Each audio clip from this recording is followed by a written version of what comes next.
Aussi, mais pas toutes les sessions, malheureusement. D'accord.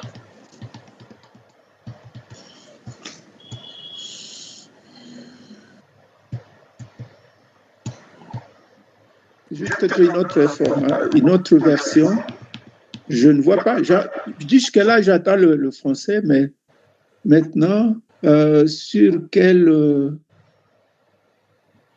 Bon, j'ai vu autre, mais le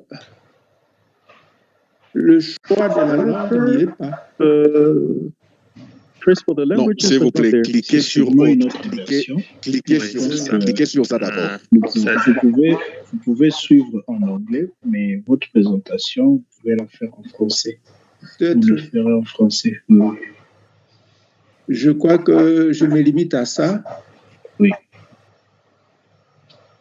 Okay. Mais est-ce que tous les autres ont pu faire, à part ce problème spécifique? Comme ça, on peut voir si on peut démarrer ou pas, quoi, peut-être. Moi-même, j'ai essayé, ça ne marche pas, mais je vais suivre quand même. Ok, d'accord. Est-ce que tous les participants en ce moment sont à l'aise pour qu'on puisse démarrer? Oui, nous sommes à l'aise. Nous pouvons démarrer. Moi, d'ailleurs, c'est lorsque je me connectais directement que ça m'a demandé de choisir la Je l'ai fait et puis c'est fini. And I did it, and yeah, that was all. I think. Okay, Mayana, you can move on. Over to you. Maybe we can start. Yeah. Merci. Khadila, please go ahead, and thank you for the time that we're trying to figure out the technical issues. Thank you so much. Over to Khadila, I think. Thank you so much, Mariana, and thank you, the interpreters. I hope now everything is okay. J'espère que tout va bien. And without much ado, good morning, bonjour, good afternoon to all of you. On behalf of the African Council of Religious Leaders, we warmly welcome you to this multi-country virtual webinar series on faith and science in conversation, Ebola prevention, preparedness, and community engagement in Africa. And this is the Francophone edition. We are honored to have faith leaders, to have scientists and public health experts, development partners, women, and faith networks and humanitarian actors, and even the risk community communication engagement teams here in this very important dialogue. Yesterday, we had a very, very engaging conversation with the various faith leaders and even experts, and the women and youth religious leaders were also well represented, including the religious leaders of the various countries. And we believe that even today for the Anglophone, the same is going to happen. This particular webinar has been organized through the collaboration of Religions for Peace with UNICEF, Africa CDC, WHO, IFRC, and ACHAP. The plan has been to have 2 regional virtual webinars, and today we have the plan for the Anglophone countries. So we wish to appreciate your accepting this particular invitation, and I now look forward to our very, very active engagement. This is going to be a 2-hour webinar. So time is not on our side, as you can see, but we thank the technical team that now has enabled the language interpretation to be in place. The objectives, I'll just rush through very fast because the concept had been shared with all of us, and I believe we were able to read the objectives of this webinar and even the expected outcomes. Basically, this is a platform that is going to enable us share updates on the current Ebola situation and preparedness efforts in the region. And for the religious leaders, we are going to listen to updates from DRC, and Reverend Kinyamba will be able to do that. We know Burundi is also represented here by the religious leaders, and during the plenary, they will also be able to be given a chance to share, ask questions, or provide any inputs. The other objective is for us to discuss strategies that we can use to combat misinformation and stigma, because the issues around misinformation and trust has really come up very, very openly or visibly in the various engagements of different partners. The other objective is very, very important, that we are able to strengthen collaboration between faith actors, scientific institutions, and partners. Also, in this particular platform, the objective is to enhance evidence-based community approaches, and presentations that we are going to listen to will be able to bring out this. Another objective is to promote cross-border coordination and preparedness initiative, and finally, to identify opportunities for continued collaboration. Ultimately, as we continue with our efforts in our different corners and organizations, we expect that the outcomes will be strengthened collaborations between faith actors and public health institutions and other partners on the ground and also regionally, that we will be able also ultimately to improve knowledge and awareness among religious leaders on Ebola prevention and community engagement. And the presentations we'll be able to listen to today should be able to guide us to realizing that outcome ultimately. The other outcome is to enhance dissemination of accurate and faith-sensitive Ebola messaging within communities. And also very important, that we'll be able to realize an outcome around reduced misinformation, fear, and stigma related to Ebola outbreaks. And finally, also increase commitment by faith communities to support preparedness and response efforts in the region. As I've mentioned, this is a 2-hour webinar. And within this 2 hour, we have about 7 parts. We'll be beginning with the opening and welcome remarks from the senior leader representatives of WHO, of UNICEF, of Religions for Peace, and the African Council for Religious Leaders, and and Africa CDC, as I've mentioned. At the same time, after the opening and welcome remarks, which will take about 25 minutes, we shall have 4 sessions where we shall listen to presentations, and maybe I don't need to go through this because we already shared the concept with you, and even as the presenters come to present, I shall be able to highlight what the session will be all about. So after those sessions, we shall have a question and answer sessions, and then we have closing remarks and the way forward.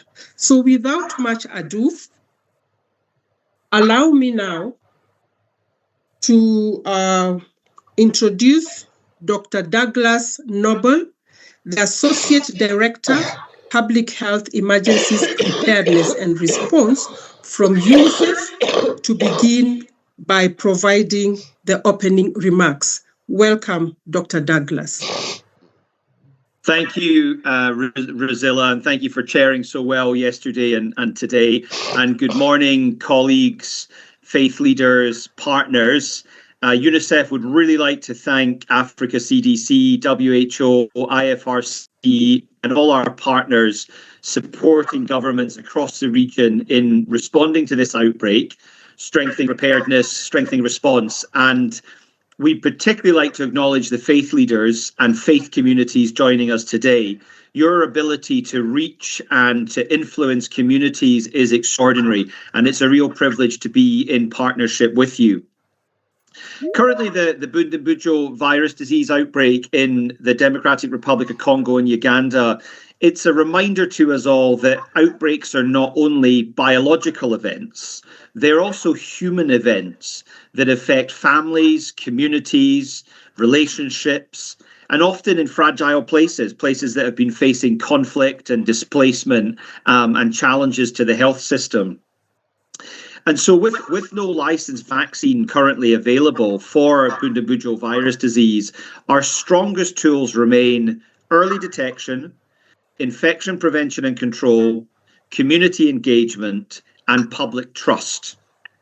Trust is often the difference for people between success and failure in an outbreak response. It influences whether people seek care early, whether they follow public health advice, whether they adopt behaviours that protect themselves and others. And we've had experience from previous Ebola outbreaks that has shown that fear, misinformation, stigma can spread almost as quickly as the virus itself. Now, faith communities hold a unique position of trust in many societies. You have the potential to offer hope in times of uncertainty and provide practical guidance that can help protect lives. When faith leaders share accurate information and encourage protective behaviours, you become powerful partners in public health and in preventing disease and in strengthening community resilience. Let me tell you a story. Last January, during the Ebola outbreak in Uganda, I visited a church in Kampala that is led by a friend of mine. And after the service, we were discussing my work in Ebola, and he said something very simple to me. He said, if he had more information about the disease, he would gladly share it with his congregation. And that really struck me about the opportunity.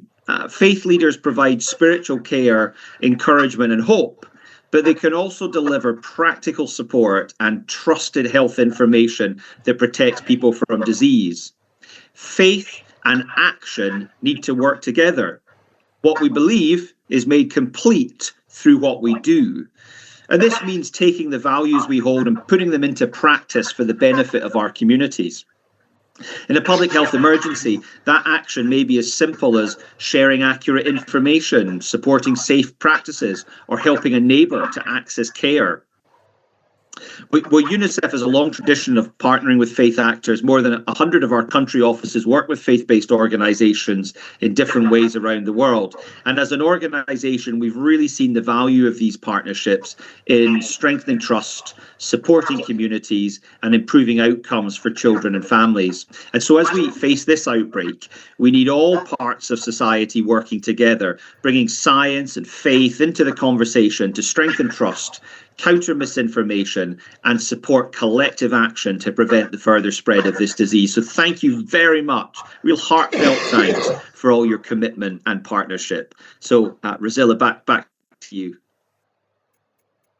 Thank you very, very much, Dr. Douglas, for those words.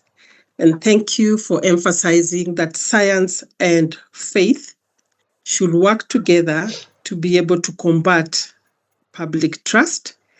And thank you also for pointing out that fear, misinformation, and mistrust spread as quickly as the virus. So the area of focus for religious leaders and all partners is actually coming out very, very clearly from your opening remarks. Thank you so much, Dr. Douglas. All right, now allow me now to introduce Dr. Tolbert Julie. Nyenswa, the Director of Pandemic Prevention, Preparedness and Response from Africa CDC, to also provide his opening remarks. Welcome, Dr. Tolbert.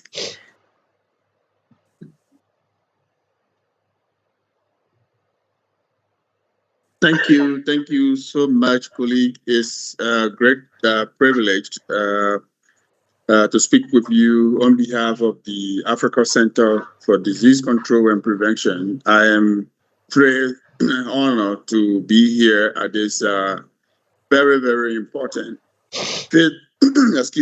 Science in Conversation webinar on the Ebola prevention, preparedness, and community engagement. Ladies and gentlemen, as you know, yesterday we joined you to provide update on what is going on, the support that Africa CDC is providing. What the number of cases are still evolving, as we know. The outbreak has demonstrated the persistent threat posed by Ebola. It is very, very serious, and we are excited that our faith-based organizations and churches, religious leaders are into this together with us as public health responders, and the importance of maintaining strong preparedness and response capabilities across our region and to protect the rest of the world.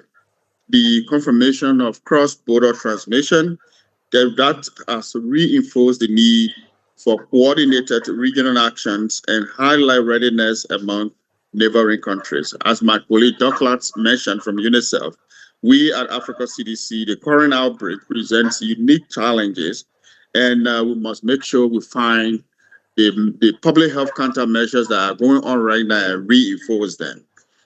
We know that previous outbreak in West Africa, where I was incident manager, the outbreak started with no vaccines, no therapeutics, and no medical countermeasures to deal with it. But we use all of the public health countermeasures to deal with the outbreak and got it under control. So we must fight the stigma, we must fight fear, we must fight misinformation and mistrust. So this is why in Uganda, yesterday we had a meeting with the journalists and the vibrant journalists in Kampala to provide health education, providing accurate information on how to deal with the outbreak. Africa CDC has been working very, very closely with the governments of the Democratic Republic of Congo and Uganda, our WHO partners, UNICEF partners, and other partners to coordinated response in both countries. This is a way why faith leaders are indispensable. They are indispensable. They are great allies to public health, and across Africa, faith institutions are among the most trusted and influential structures within communities. Religious leaders have a unique ability to reach people where they are live, worship, and save guides.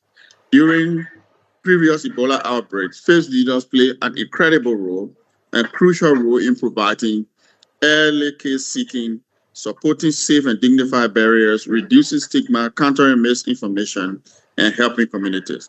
At Africa CDC, we continue to place race communication and community engagement at the center of our emergency response efforts through RCCE, social listening, behavioral insights, community feedback system, and trusted local partnership is very, very much important. As we look ahead, I'm encouraging everyone to think beyond the current outbreak. Let us use the opportunity to strengthen long-term partnership, build resilient community structures, and that's how we get ahead of the curve of the outbreak. Together, through solidarity, partnership, and community leadership, we can stop the outbreak, save lives, and build safer and healthier Africa. Thank you, and over to you. Many thanks, Dr. Tolbert, and we really appreciate all that Africa CDC is doing. Thank you for emphasizing the need for cross-border coordination, the need for addressing these unique challenges by reinforcing some of the public health measures. And of course, just like Dr. Douglas, you have emphasized that stigma, fear, mistrust, and information needs to be worked on. And we really appreciate your mention of your meeting yesterday in Uganda that also included journalists, so that there's need to also urge them to disseminate accurate information at a time like this. And we really appreciate your mention of the risk communication and community engagement as very key at this particular moment. Thank you so much. I now wish to introduce to you Dr. Francis Kuria. Dr. Francis Kuria is the Secretary General of Religions for Peace and the African Council of Religious Leaders. Thank you, Dr. Kuria, again for sacrificing this time. We know it's very early for you, but the floor is now yours. Welcome, Dr. Kuria.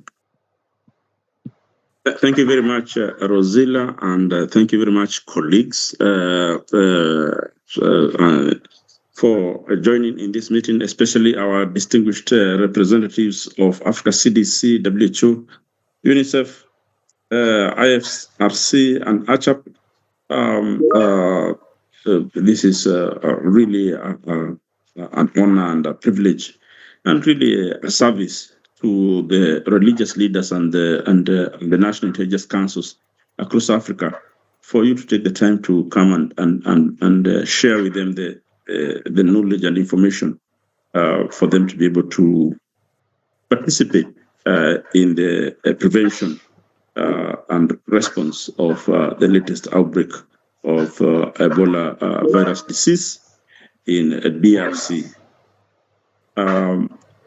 Thank you also for the meeting we had yesterday and for the English-speaking countries, and now this on behalf for the French-speaking countries. We really appreciate your support on behalf of the Africa Council of Religious Leaders, Religions for Peace. I extend my appreciation to all of you. But I also want to thank the National Intelligence Councils, religious leaders, and participants for joining us from across Africa.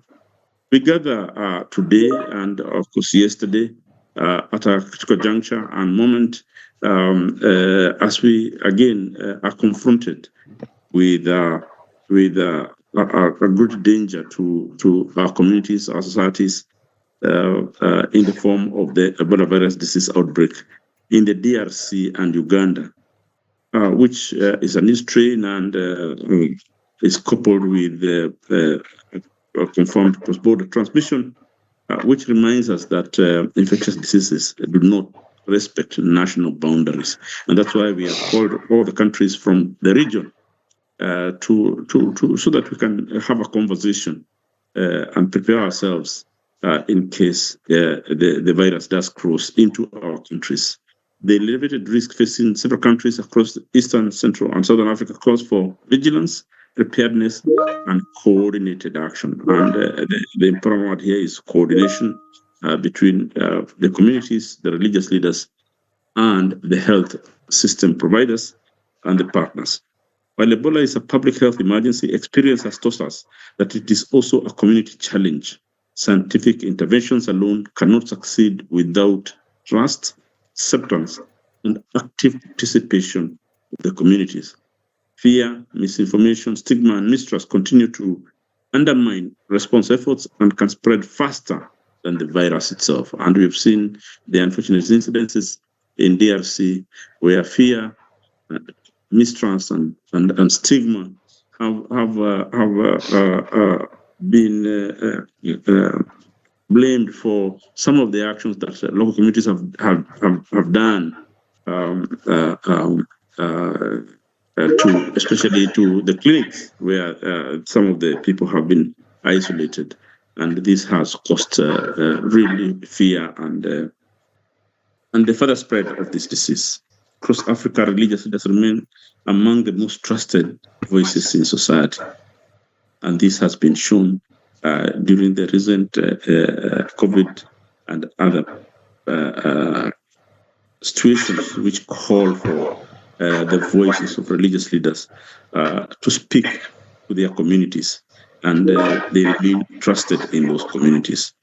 During previous Ebola outbreaks and the other health emergencies, faith communities have provided accurate information, and religious leaders have been at the forefront of supporting vulnerable families, promoting self-seeking behaviors, and encouraging safe and dignified barriers, and help reduce fear and stigma. And we saw this extensively during the COVID. For this reason, ACRL, Religions of Peace, firms and family believes that faith engagement is not an optional addition to public health response. We need to be present and we need to serve our communities. It is an essential pillar for risk communication and community engagement. Our national intelligence councils must be well briefed and well prepared to play this role. We are encouraged by the actions already been undertaken by our faith networks, both in affected and risk-prone countries.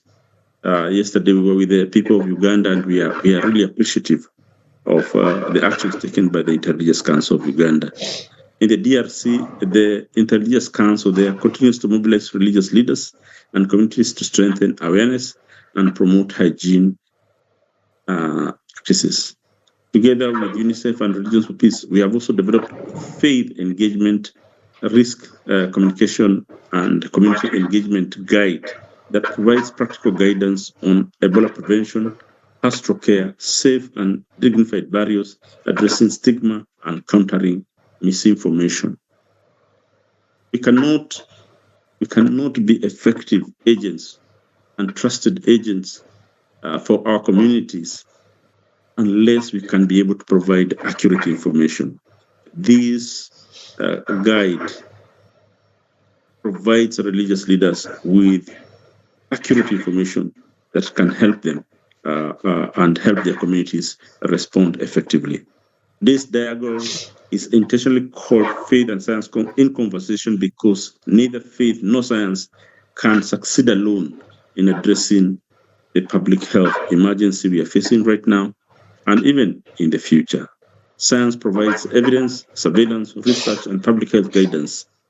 Faith provides trust, moral leadership, community presence, and the ability to reach people in ways that institutions sometimes and many times cannot. When science and faith work together, communities are better informed, more resilient, and more willing to adapt to life-saving measures. And this is critical. This is why the African Council of Religious Leaders, Religions of Peace, deeply values its partnership with UNICEF, WHO, Africa CDC, the International Federation of Red Cross and Red Crescent Societies, and other partners in developing and sustaining the dialogue with communities. These partnerships demonstrate that protecting community requires a whole of society approach where scientific expertise and trusted community leadership reinforce one another. Together, we are building bridges between evidence and trust, between public health systems and the communities they serve, and building the resilience therein to continue the sustainability efforts of those communities. At a time when misinformation, rumors, conspiracy theories, and disinformation can spread rapidly through communities and social and digital platforms, the role of religious leaders becomes even more critical. Throughout history, faith leaders have been called to guide people toward the truth, wisdom, and hope. Today, we must continue that responsibility by ensuring that our messages are grounded in verified facts and credible scientific information. We must only deal with credible information that is scientifically proven. Religious leaders must never become channels for fear, speculation, or misinformation. Rather, we must be trusted sources of accurate information that helps communities make informed choices and decisions, protect their families, and support public health efforts. And we must do this in consultation with our national health response teams and in consultations with them and in consonance with the work that is being done at national and local levels within our communities. Our congregations look to us for guidance. Let us therefore lead them towards truth and light and not into fear and confusion. And the only way to lead them to truth and light is to have the most accurate information and to relay it in a way that builds trust in them. I wish that we all have a very productive and impactful conversation today and always, and we keep the communications line alive between ourselves at Religion for Peace and at the ACRL and the National Intelligence Councils. If you need information, please seek it, engage with your national response teams, and also with our partners, that this conversation continues. Thank you, and God bless you all. Back to you, Rosila. Many thanks. Thank you so much, Dr. Kuria. Thank you for emphasizing that infectious diseases do not respect boundaries.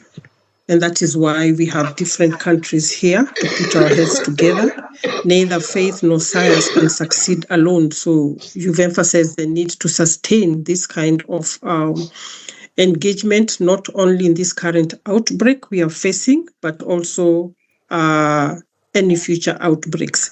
And thank you also for emphasizing the role religious leaders have been playing in the past, and the fact that this being a new virus, the Bundibugyo virus, there is need to provide them with accurate information.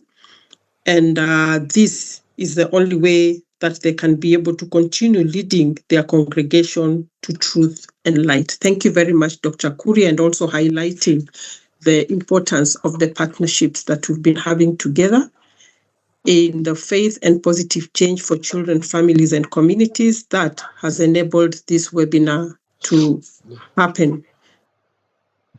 I cannot see, I don't know whether Dr. Marie from WHO has already logged in. I've not been able to see her name.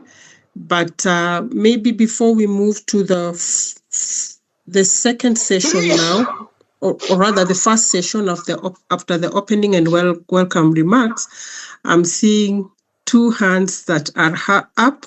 Reverend Kinyamba, maybe you have, I hope, is it a technical problem? Please just say what you want to say before we begin the first session. Reverend Kinyamba.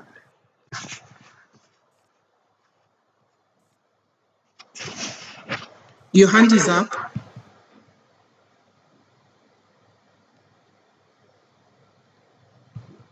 Okay. We now Révérend Kinyamba, on a vu que votre main est levée.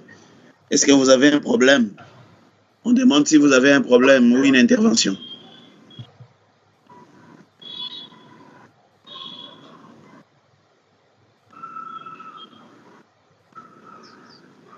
Oh, his microphone is off. I mean, he should have a problem. Okay, all right.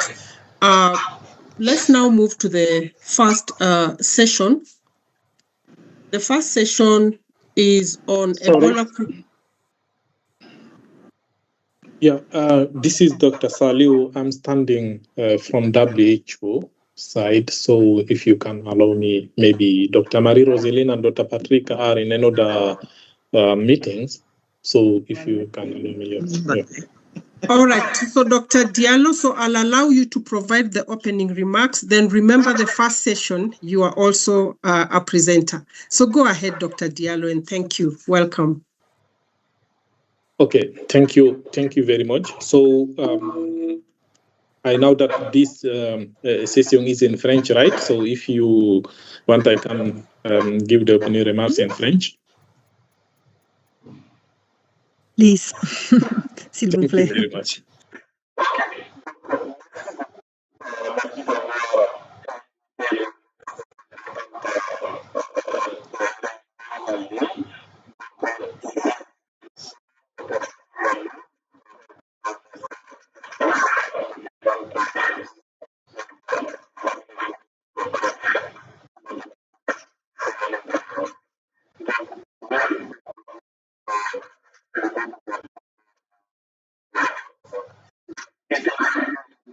chers collègues de l'UNICEF, d'Africa CDC, de FISCR, de HAP, ainsi que des collègues de l'UNICEF, d'Africa CDC, de FISCR, de HAP, ainsi que des collègues de l'UNICEF, d'Africa CDC, de FISCR, de HAP, ainsi que des collègues de l'UNICEF, d'Africa CDC, à la préparation et à l'engagement communautaire face à la maladie à virus Ebola.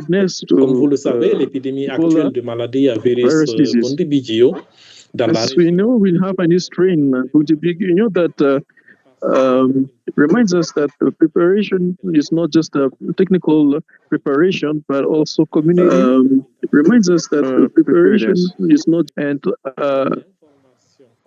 we'll need to have the correct information and trust and collaboration with the health system and the communities that they serve. WHO and other partners have worked together in surveillance, detection, preparedness, readiness in high-risk countries, but also in countries that have been affected. So we work in disease preparedness and coordination, transboundary collaboration, and the detection of cases, and the control of infections, and the sharing of data for decision making. We also know that religious leaders are some of the most respected people that are in the community. So we really need your help to be able to change the tendency that we're seeing. Because you play a critical role in preventing fear and misinformation to help people to get care as on time and care for the community during this outbreak. So this discussion on faith and science is important so that people may get information that is adapted and also shared by trusted people.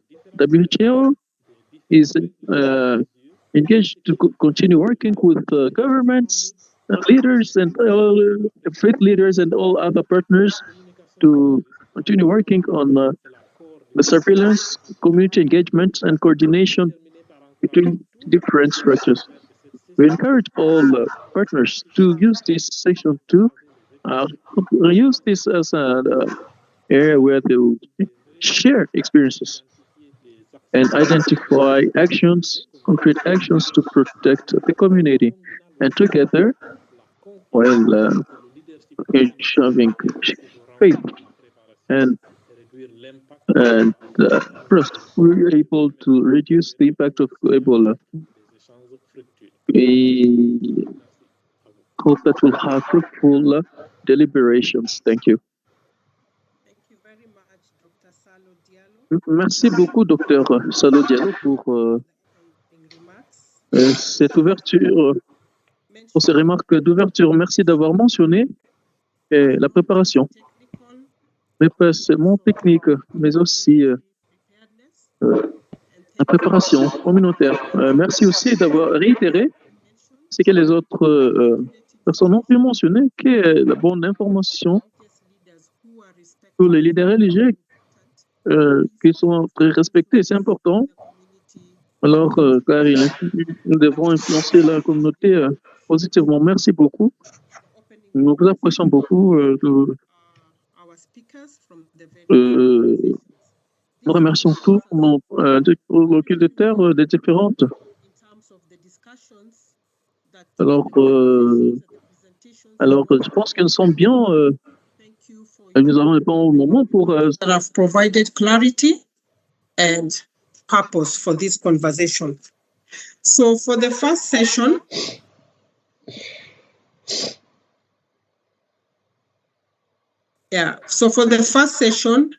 I now wish to bring in Dr. Salo Diallo, and they will be making this presentation together with Dr. Julienne Nganda. And this session is on Ebola prevention and preparedness. So this is a team from WHO, the Africa region. We were to have Dr. Patrick Ramadan yesterday, but Dr. Mamadou Salou is the one who will do the presentation today on his behalf, or to represent him together with Dr. Julienne Nganda. So I am allocating you, because time is not on our side and will be a little bit strict. I'm allocating you 15 minutes, so you'll know how to share the time between the two of you. So it's an overview of the situation, the regional risk context, role of communities, and also key prevention and early detection measures. So the floor is yours. Take it up. Welcome.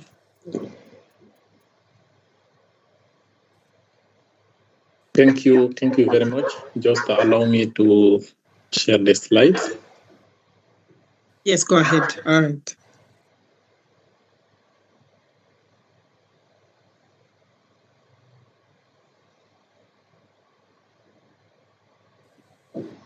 Yes, we can see the slides.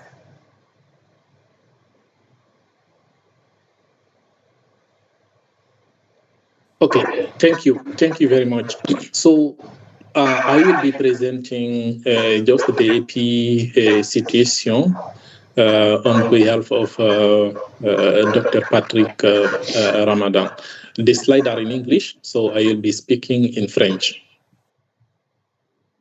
Donc, cette première slide, c'est pour vous donner une idée globale de ce qui se passe actuellement. Of what's happening now. Just generally, these 7 days, 24 hours that have just gone. So this is still on 8th. So we'll have no data for 9th or later on. So you can see for the DRC, we have 595 confirmed cases since 8th June. 48 of which are within the last 48 hours, and 254 cases if we take the 7 days that we had. With regards to confirmed deaths, we have 14 this 24 hours, and 55 these 7 last days. And recoveries, yeah, we've had 22 recoveries, 3 in the last 3 in the last 24 hours, and 16 this week. Health zone affected, now we have 25. We have a new health zone that has been affected this 1 week. So in Uganda, we have 19 cases, confirmed cases. So 4 in these 7 last days, but we need to precise that. Malheureusement, on ne peut pas voir le diapo. Je ne sais pas s'il y a quelqu'un qui aurait...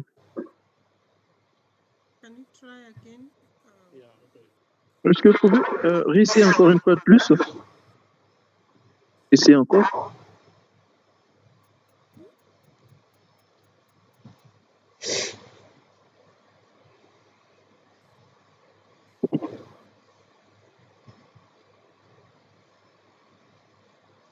Ok. D'accord. Oui, nous pouvons le voir. D'accord. So I was saying, Uganda, we have 19 cases that have been confirmed, from which 4 have been confirmed these 7 last days. But we're going to see in Uganda that there are a lot of cases that have been imported.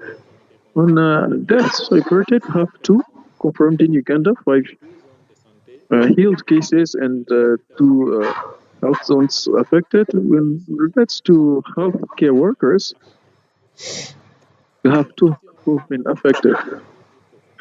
And if you look at the epidemiological curve,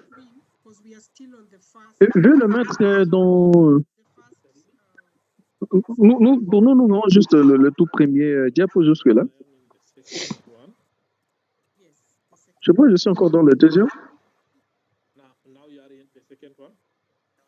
Parce que maintenant, c'est toujours la deuxième. Donc, je vais put it in presentation mode. Maybe in this manner, we'll be able to see it. Okay. Let me stop presenting and then present once more again.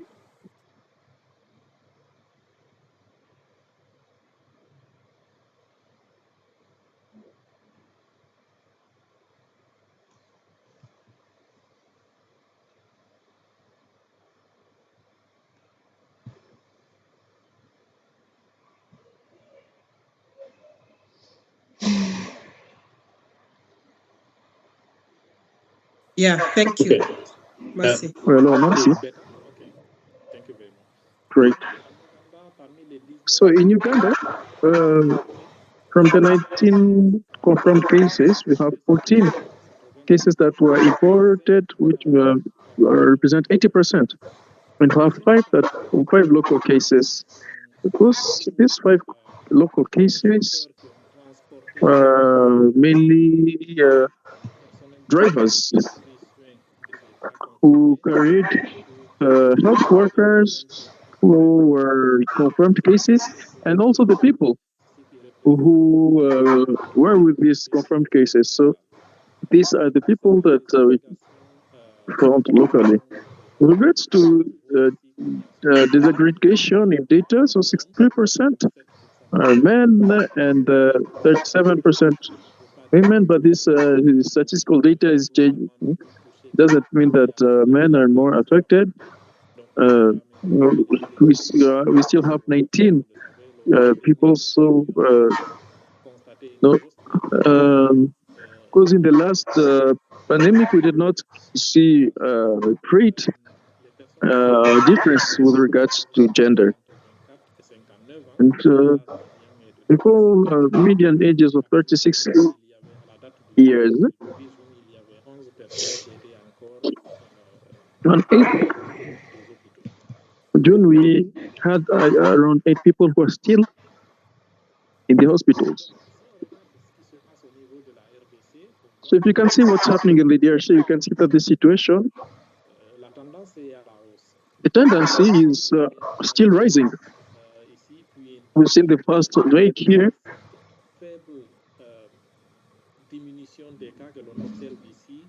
So we took a very small diminution of the cases is because the data was not completed, but the tendency is still rising. And as you can see, the pandemic was declared on 14th May. But before that, we had some people who were asymptomatic but had a disease. So before the people who were asymptomatic, then the first positive cases, there was a surge. And this is where we can see a lot of confirmed cases. And there have been a lot of investigations to try and identify who were in contact with these persons so that we may be able to quarantine them and give them the the treatment, sorry. According to the current projections, the pandemic might continue.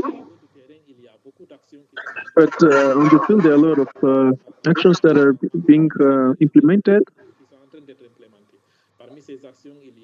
And some of them is isolation of cases, treatment.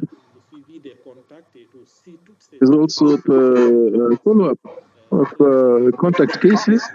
And this has been done in a very methodical manner. So we're hoping that this curve is going to inverse itself and we're going to see it decreasing. So there are a lot of actions that have been implemented to change the status quo. So as you can see, from 29 to 7th June, the cases have doubled in around 10 days. So the provinces and health zones that have been touched, the three presidencies have been touched. Most Ituri, we have 96%, North Kivu 4%, and South Kivu 1%. And confirmed cases in Ituri, the health zone that has been touched the most is Bunia, Rampara, Mungwalo 19%, Inyankunde 5%. In North Kivu, health zone that have been touched the most is Katwa, Beni, and Butembo. And in South Kivu, there's one health zone which is Miti Murezo. So if you can look at the distribution of the cases within the country, we can notice that we have these three provinces that have been touched, two districts that have been touched in Uganda, Kampala. In Uganda, we have around 5. It's for 25 that have been touched. So we have Ituri, South Kivu.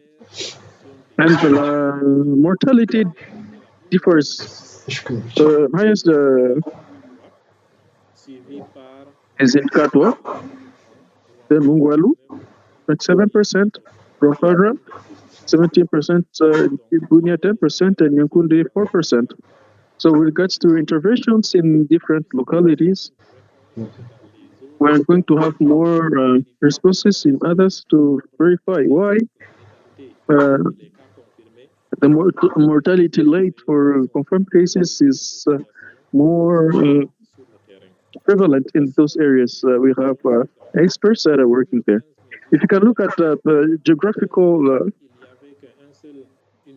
on 15th May, we only had one health zone in DRC, and then one district in Uganda. Then on 22nd May, we had 11 health zones, then 2 districts in Uganda, and a week later, we have 22 in DRC, and now we're currently at 27 in DRC. So we can see that the number of health zones that have been affected is growing.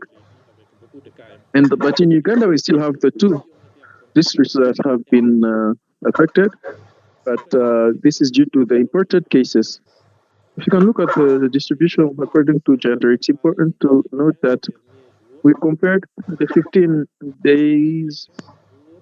last days and the 15 beginning days to say if is there a difference that we can observe.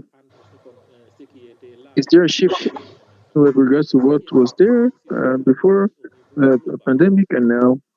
So if you can look at a global level,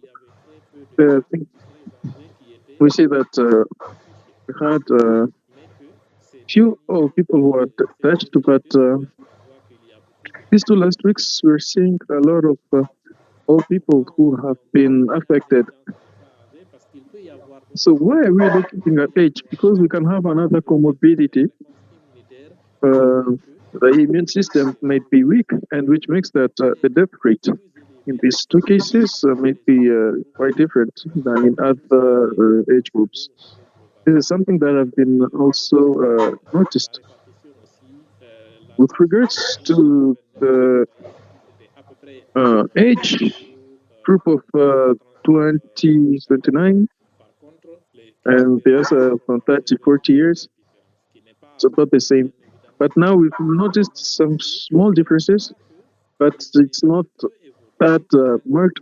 But we are noticing that the disease can evolve in different age groups because we cannot only work. So that means we need every group agency needs to care. So here it's with regards to the health zones that have been touched the most. Here this is Rwanda. As you can see, there's the shift in Bunia, particularly you can see that the number of the aged that have been tested is also adding. These are preliminary results, but the teams in charge of care needs to prepare themselves that we may have even all people who have been confirmed in case will have such a tendency. This is a performance indicators just to show that the beginning, from the beginning.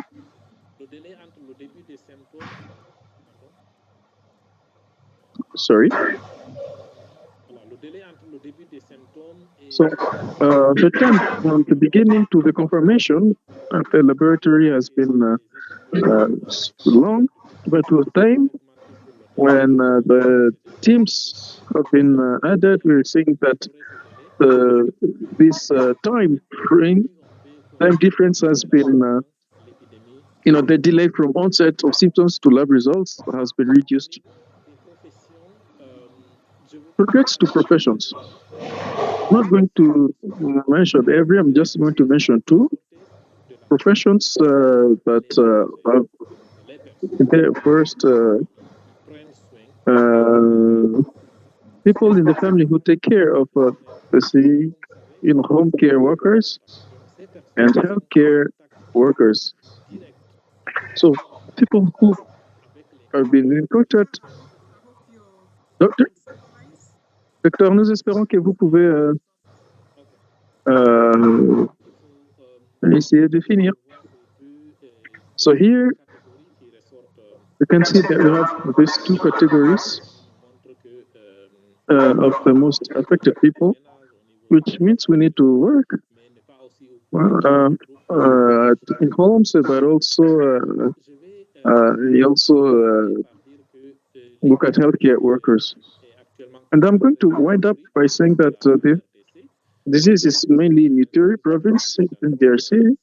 We're in 25 household loans in 3 provinces.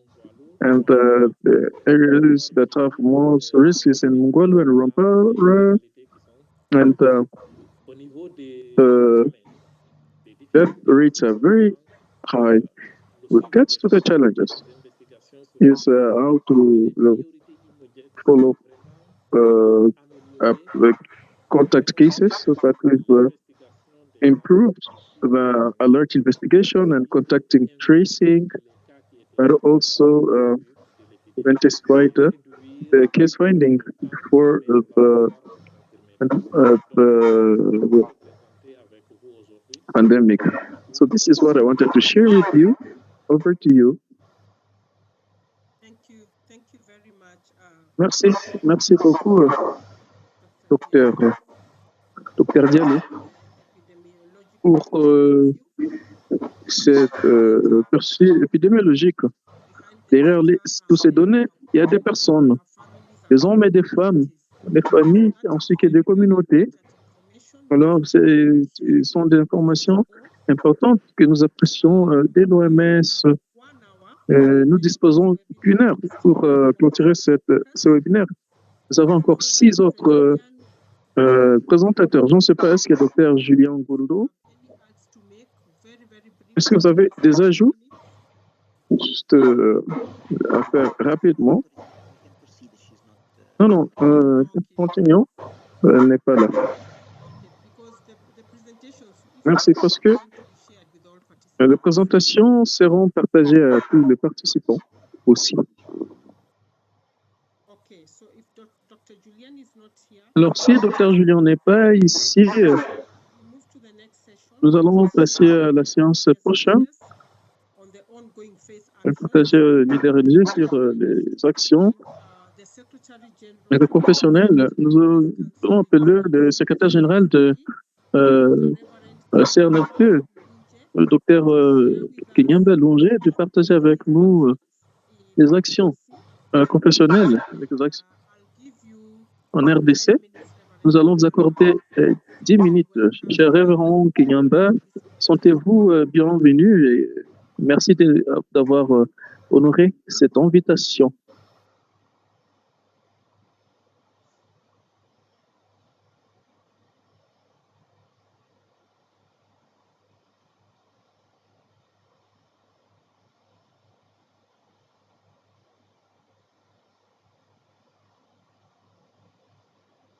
Reverend Kinyamba.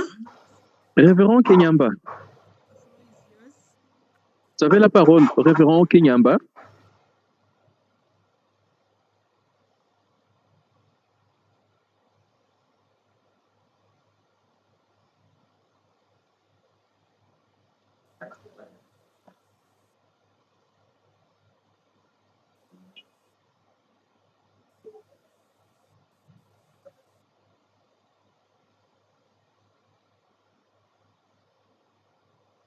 Should we try it in French?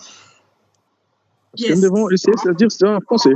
Oui, s'il vous plaît. Je vois que M. Kinyamba est sous la ligne. Par Révérend, we can see that Mr. Kinyamba was there, but he was having some challenges to speak on the microphone. Reverend, are you online and are you ready to share your presentation? Or do you have challenges?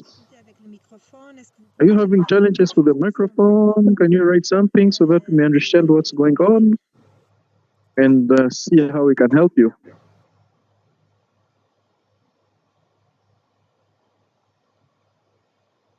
No, apparently he's online, but I think he was the one raising his hand. Apparemment, il est en ligne, mais c'est lui qui levait sa main et n'était pas en mesure de parler. Alors peut-être nous pouvons continuer. Oui, il a levé sa main. Alors, Madame Thérèse, on ne sait pas ce qu'ils sont ensemble. Madame Bimpa, Thérèse, est-ce que vous êtes avec la personne? Je vais lui dire d'ouvrir son microphone. Je vois que sa main est levée. Je pense qu'il cherche d'ouvrir son microphone. Je vois que vous venez de mettre votre main. Ah, he's muted. Yeah, he's here.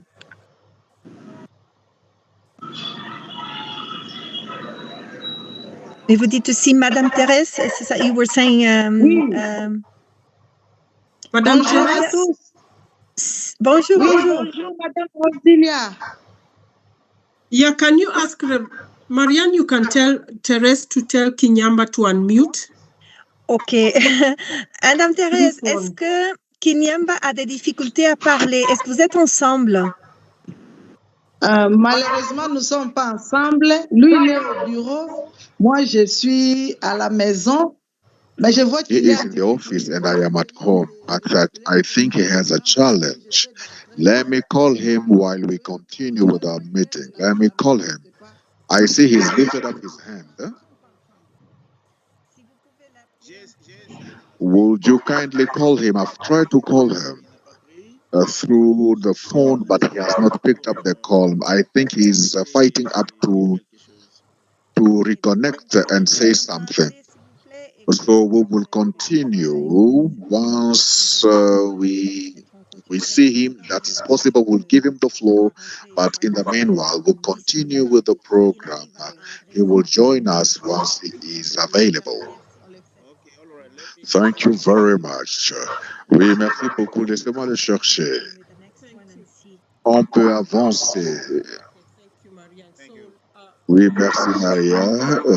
Maintenant, je vais inviter le docteur Samuel pour partager avec nous sa présentation. Il est de HAP de RDC.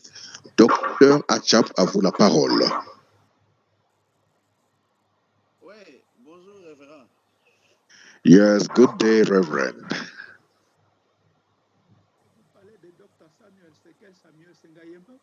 When you speak of Dr. Samuel, which one are you talking about?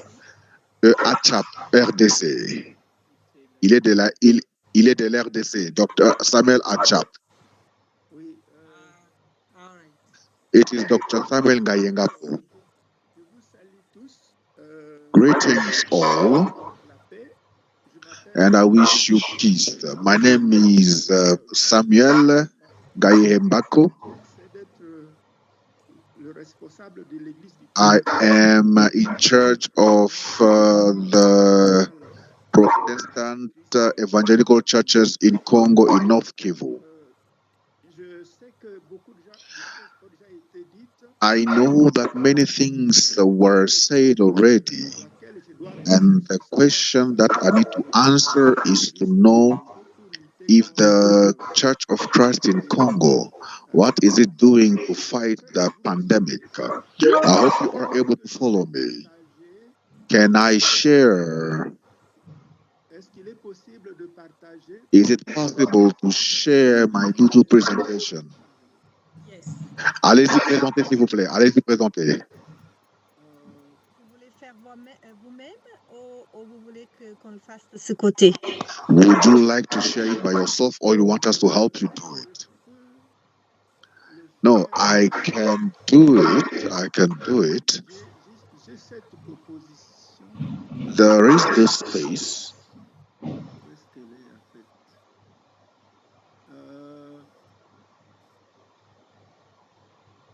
Bon, je crois que je peux parler tout simplement. Vous allez me I can just speak. You will follow me then. I'm sorry.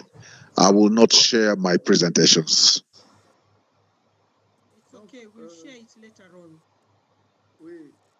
Donc, l'Église du Christ au Congo, the Church of Christ in Congo, as an organization,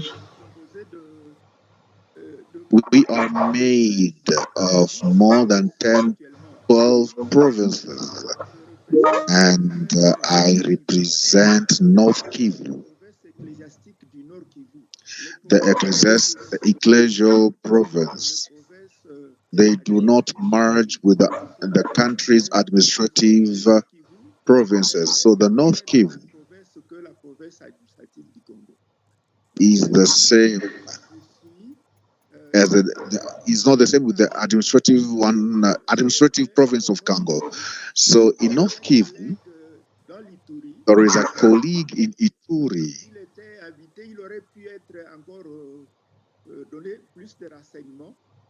He would have given more information, but what I would like to say is about North Kivu.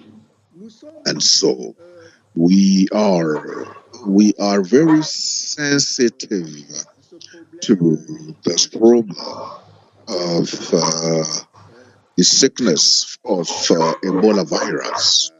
And so we know that we as religious leaders, we are expected by the population and that we need to train because we are supposed to be the watchmen.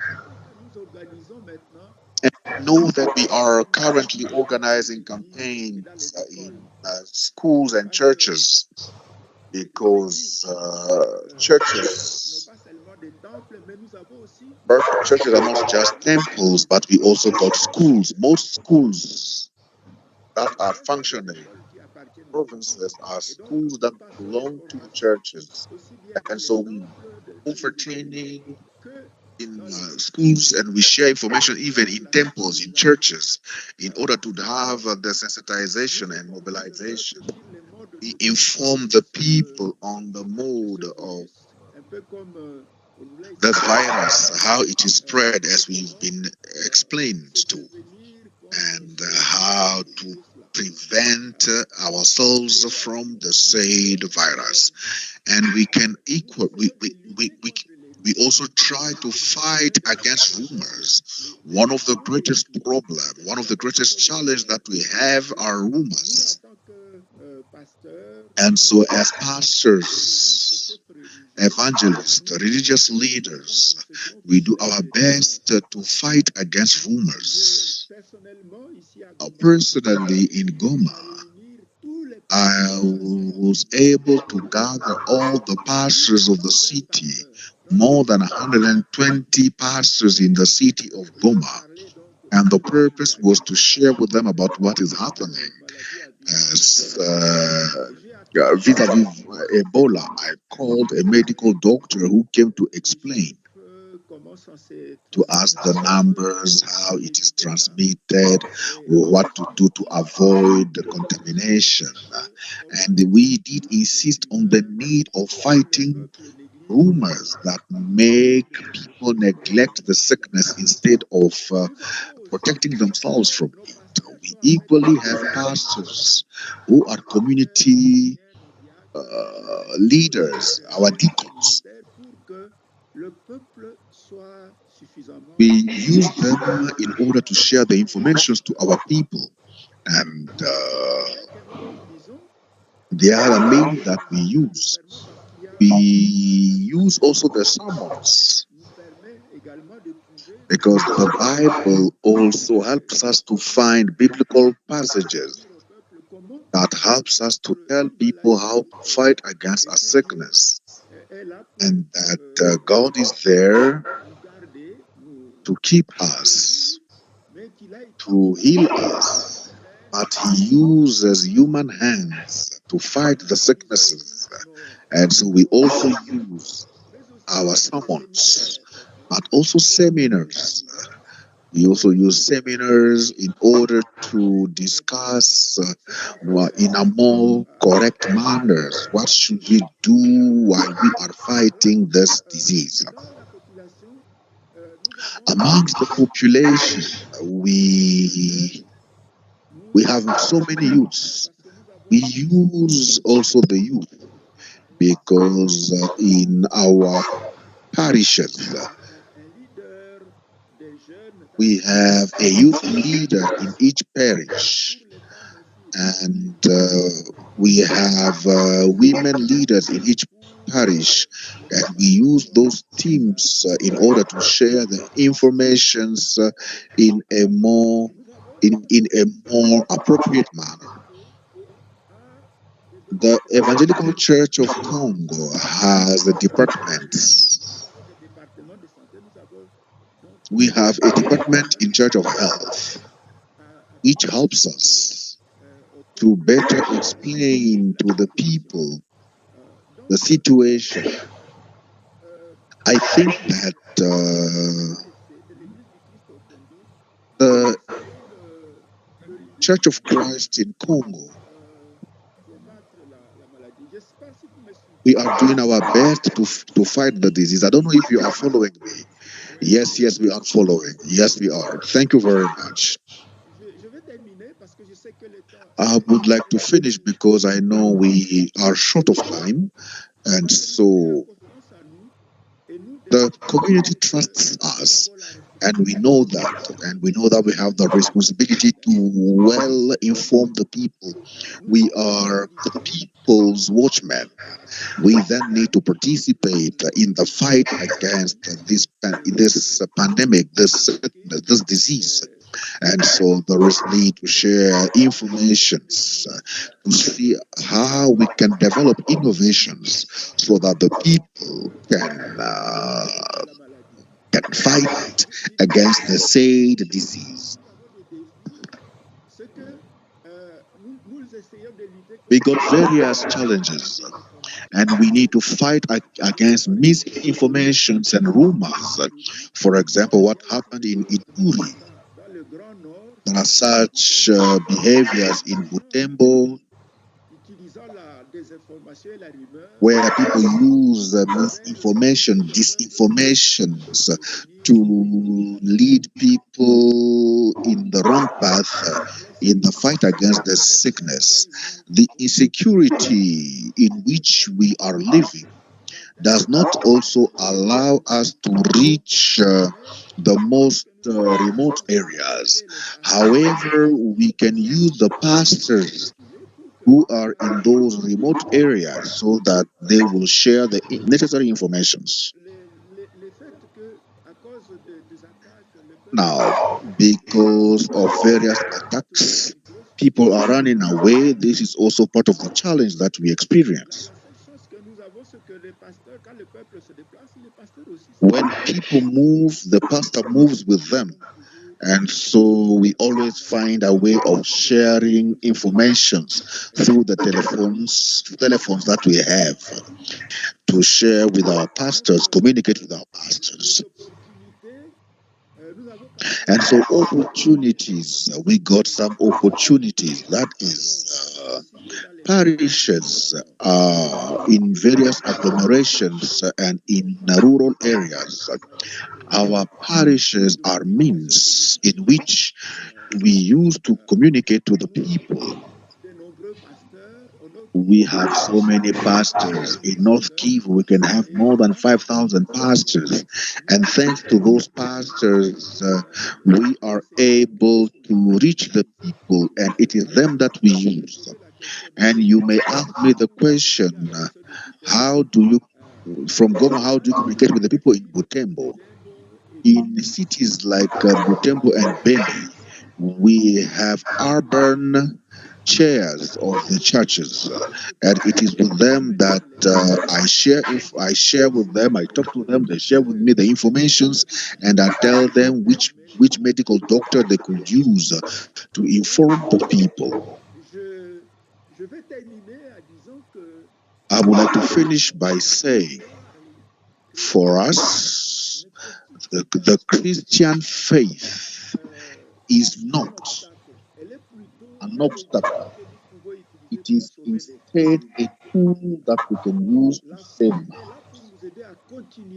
Faith is there to help us continue strengthening resilience of the people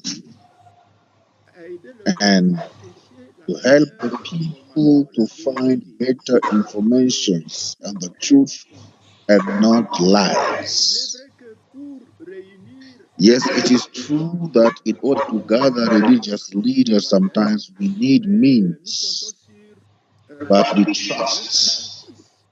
But we function in sacrifices, in training our pastors, sharing with them the real information for them to share with the people, even with the minimal means. And so we continue investing in community communication in order to better inform the people, using our doctors, not only informing the people but also treating them, because most of hospitals that are treating are church hospitals. We have the cases in Kato Hospital, that is a hospital of the Evangelical Church in Congo. In Hill Africa is a hospital of the church, and that case was healed. S'il vous plaît, docteur, veuillez conclure. I am concluding. The case in Goma, it was a positive one because the person got healed. Those who were in quarantine were also freed because they understood that they were not carriers of the virus. So the Church of Christ in Congo is really investing, working and serving with the pastors in fight against Ebola. Thank you very much. I did the fastest possible. Thank you very much.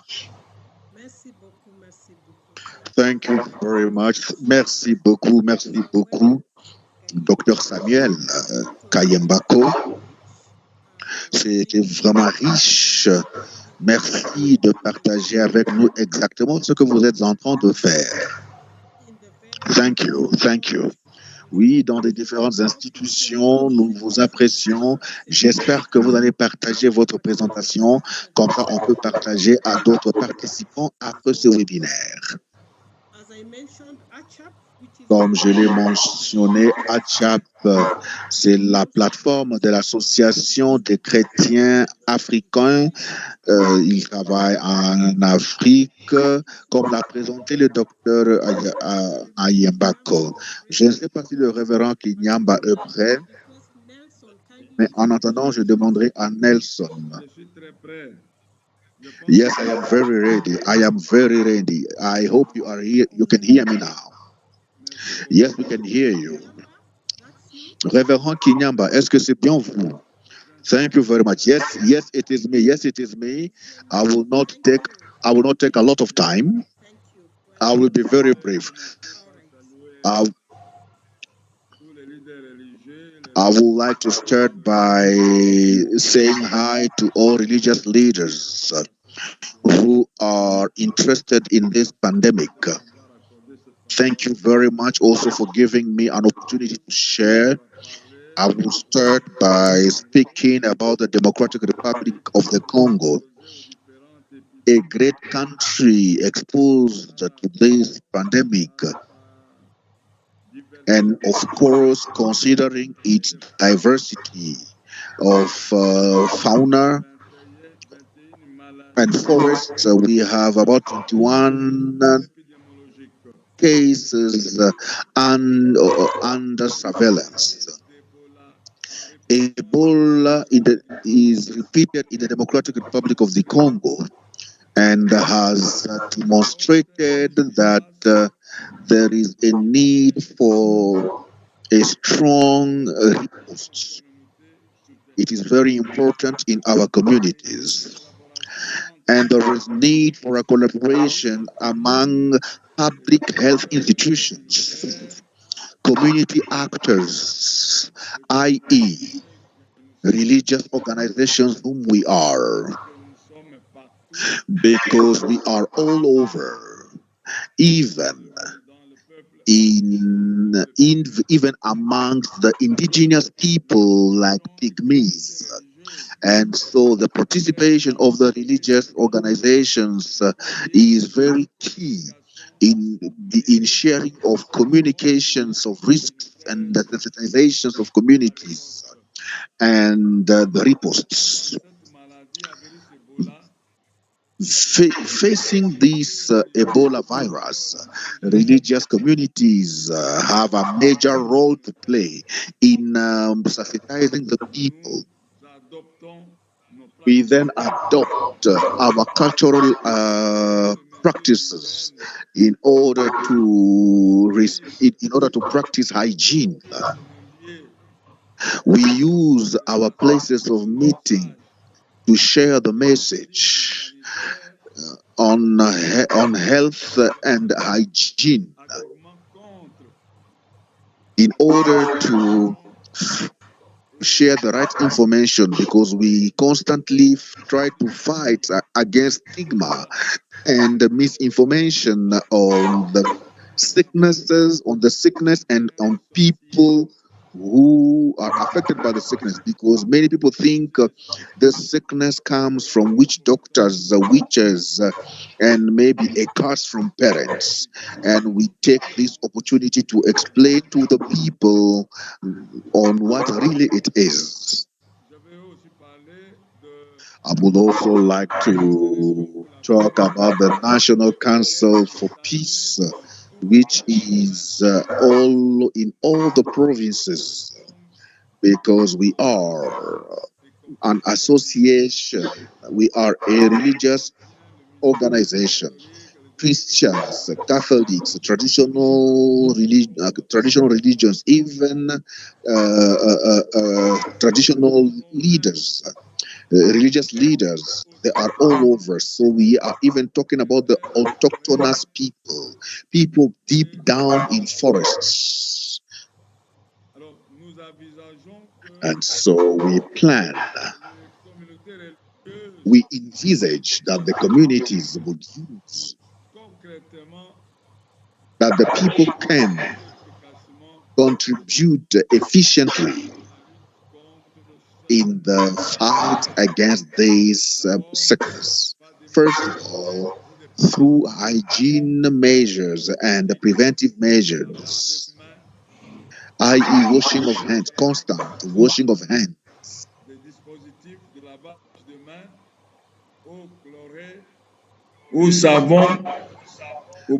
Of course, washing hands with soap. That will help us to control the spread of this disease. There is also need for keeping distance, at least a meter amongst worshippers. We also avoid hugging to reduce contaminations, and there are quick testing kits in every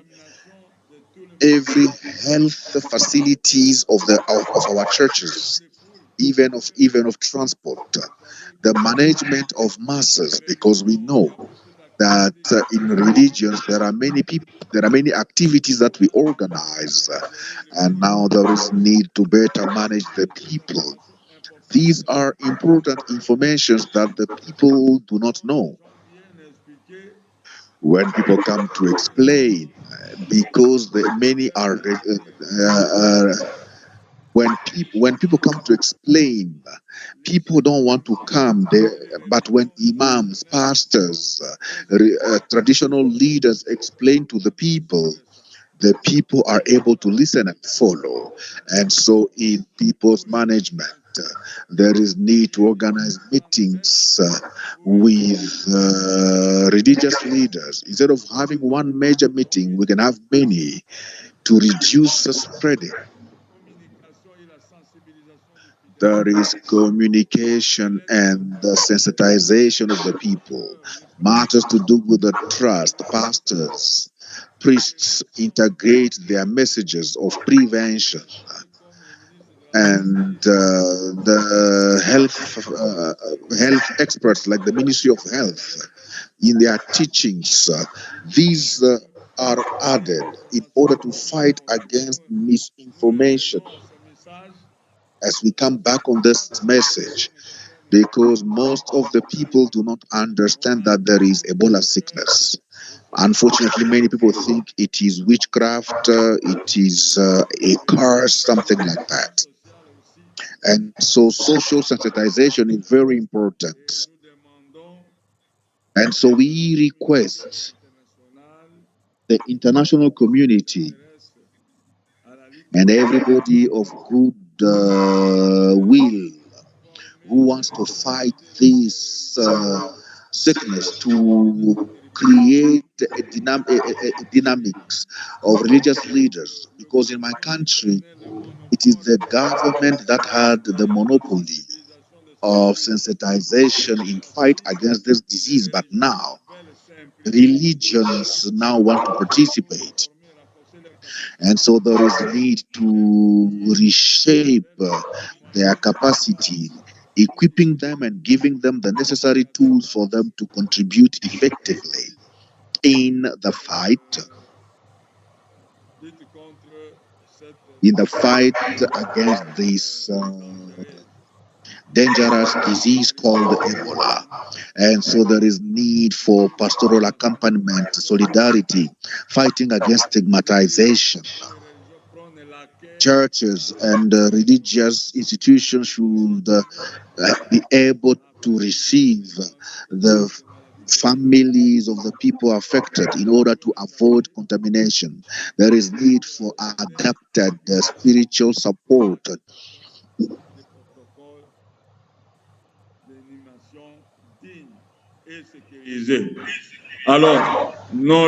And so, our religions, there is need for coordination. We call upon our focal persons in Ituri.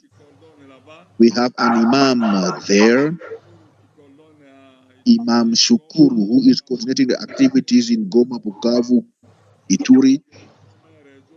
And I think that we are a very important network that can collaborate with the organizations that want to accompany the local leaders in fight against this disease. Thank you very much.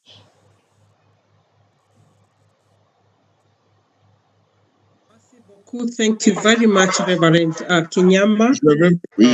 Merci beaucoup, Reverend Kinyamba. Yes, I will send you the documents. Okay, and thank you for I will send you the documents. Oui, merci beaucoup, merci. Merci beaucoup d'avoir partagé l'aspect de l'interfoire et la place de la participation de la communauté autochtone, et aussi combien les dirigeants religieux ont besoin d'avoir la capacitation, c'est pour qu'ils puissent avoir les informations appropriées, pour qu'ils puissent participer activement dans la sensibilisation. Merci beaucoup. Nous entendons donc la présentation que vous allez nous envoyer et nous allons partager avec tout le monde.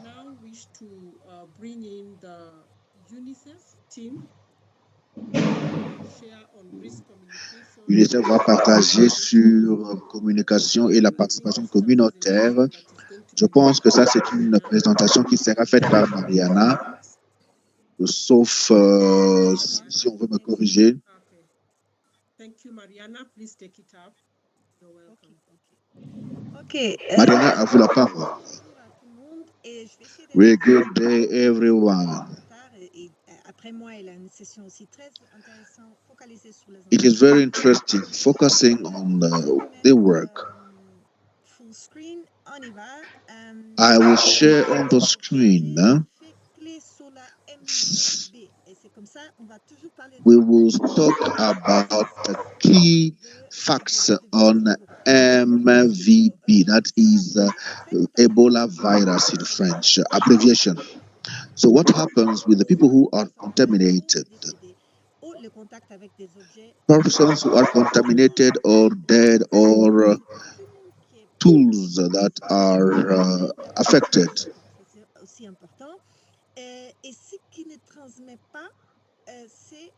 Par voie aérienne. Et ça veut dire que it is good to know that we can pray together, we can sit together. Of course, if there is no physical contact, it is very important because it is not like COVID. So we can continue with our activities knowing that when someone got symptoms, that is a danger. What else? What are the signs? You remember there was a vaccine for cette espèce de virus, il n'a pas. Et donc, ça veut dire que la grande espoir ici, la grande... Do you know the hope in prevention? Chercher des soins médicaux. Alors, there is need to seek for medical help. And there is no clinic, so there are no space for this virus. Now, what we need to consider rather vis-a-vis symptom, it is fatigue, fever, lack of appetite, vomiting or diarrhea. And if you look at all these signs, of course, with other sicknesses like malaria, so the symptoms are the same. So you should not wait like other cases. Others were waiting for people to bleed before starting to look for treatment. And so we must remind ourselves that people, once there are primary symptoms, it is already contaminative. Now, what are the data that we have collected in DRC? First of all, there is matter to do with trust and misinformation. However, there is still trust with medical health workers. And we need to work on how to keep that trust. We see the case in Uganda. There is best knowledge in DRC. We tried to see how people understand this sickness in DRC. There are people who don't even know the sickness. Now, 17% of people who do not think that this sickness exists. You've seen the news, unfortunately. Aux mesures de prévention et aux enterrements sécurisés, et ça a résulté dans les attaques et même des gens qui sont fuis des centres de traitement. La peur, la stigmatisation et le recours aux soins and informal treatment makes it that the treatment is not precarious, and so we can makes it that we may have more victims. Matters to do with stigmatization. We know that there's a big number of people who will not accept that a healed person should come back to the community. It is important to mention that. And that's something that even religious leaders should consider. there is both dynamic, which is a bit hard. Women are not coming for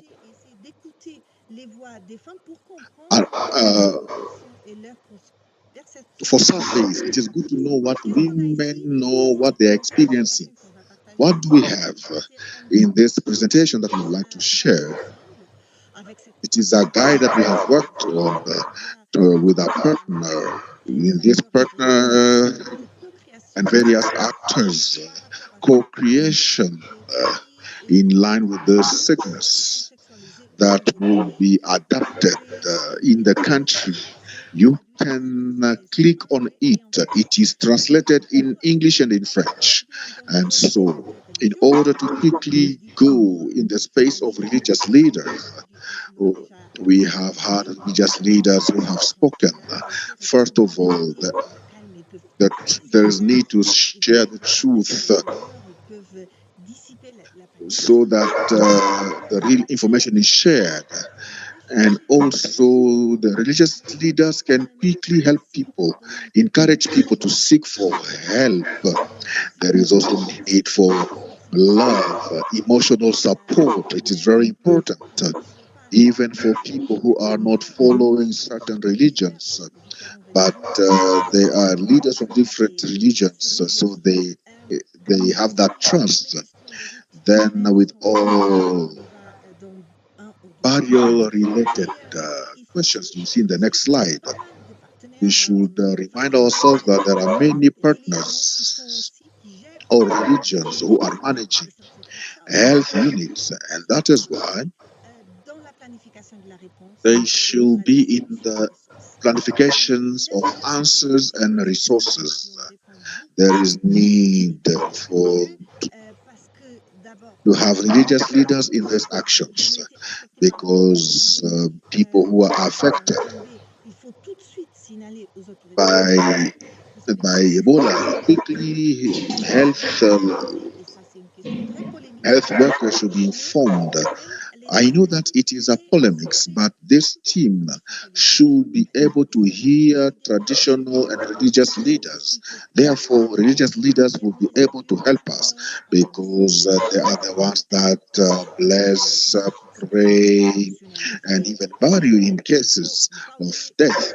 And so we should never forget, don't touch, don't hug people who are affected. And after all, it is good to constantly wash your hands, because when people are mourning, people go wash their hands, sometimes in the same basin, for example, or the same bar of soap. That should change. There is stigmatization and false information, and what religious leaders are doing to fight it. We must speak about it. Religious leaders should express themselves, because when they don't talk vis-a-vis the sickness, people will think that there is something about the sickness that is evil. And so there is need to share with love. It is also good to share what is the sickness, its origin, etc., etc.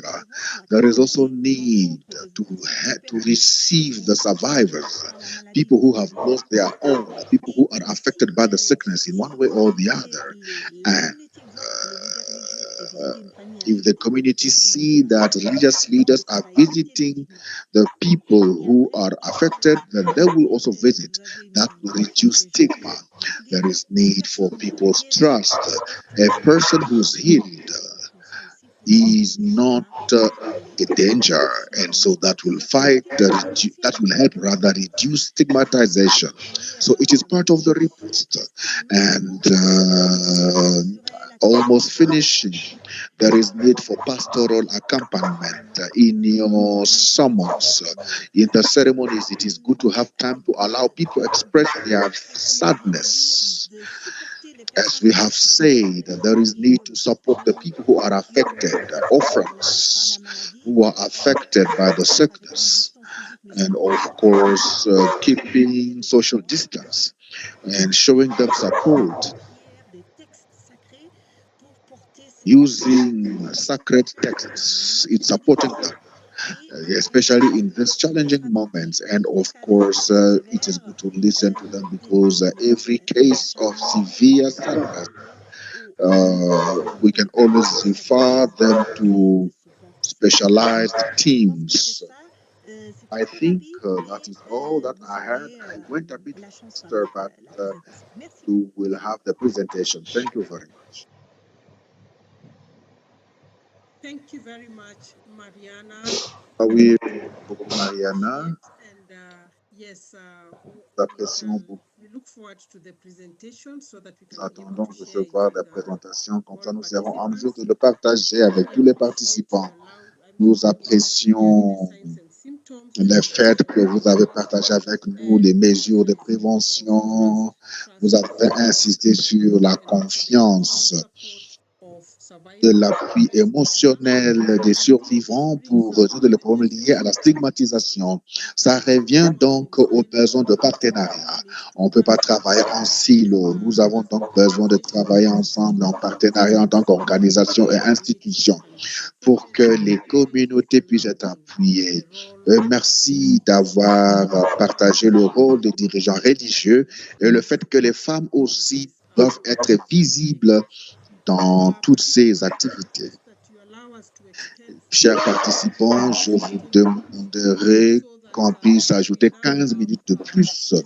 Comme ça, nous aurons la séance sur le rôle de la foi pour la promotion des pratiques d'enterrement dignifiant. Je voudrais apporter Stéphanie, coordonnatrice francophone, faire sa présentation. Après, nous aurons la séance questions-réponses et ça serait la fin de ce webinaire. Ah oui, merci beaucoup, Dr. Rosila. Good day, everyone, and I hope that the training is taking on well, is going on very well. I will start with this quick video.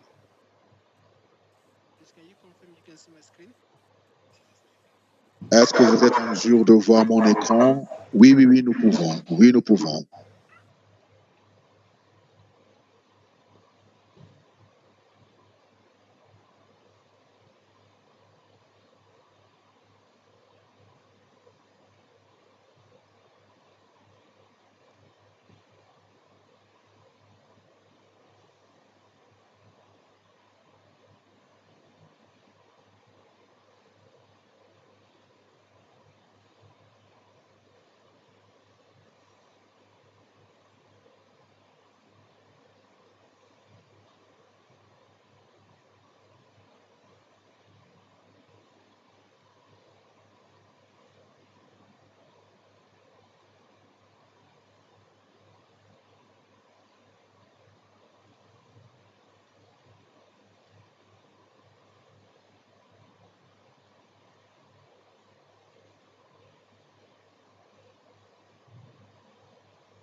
Alors, désolé pour les absences. I am sorry. It is a very sensitive video, but it allows us to see and understand what we are going to share. It is about wealth and secured burial. You'll see what we have. There is need to work with religious leaders because They are a very important actors in our communities. As Mr. Douglas said at first, the religious leaders have a unique position, especially in the area of trust within the communities. Why do we need dignified and secured burial in the context of Ebola? From the word go, we realized that the virus is very contagious in the body and resists. And the transmission is always through our rights. You know, in Africa, our rights ask us to to wash the dead, touch the dead, while those are part of the ways and means in which the virus is spread. And so when we practice these things, we'll be able to break the chain of transmission and burn the cloth they had put on. That will help us control contamination. Therefore, it is very important for us to think of the practices on how to protect the people while keeping our cultures. It is very important to think of how to work with religious actors. And so, ladies and gentlemen, we did a qualitative research in DRC, June 2026, and volunteers of Red Cross have made us known that dignified and secured burial is very important, but they need more information in order to support the community members. There are religious leaders. They said that the religious leaders are the best to share information to the population vis-a-vis dignified and secured burial. And so the religious leaders got a great voice in the community because people trust them. They interpret the doctrine in cases of emergency and directly participate in burials.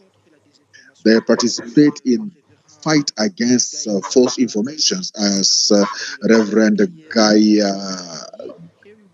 Gayihembeto of the Church of Christ in Congo had said, there is need to fight against misinformation. So the religious leaders can play the role in preparing the community before and after the pandemic. Then we need to think on how to adapt burial practices, because no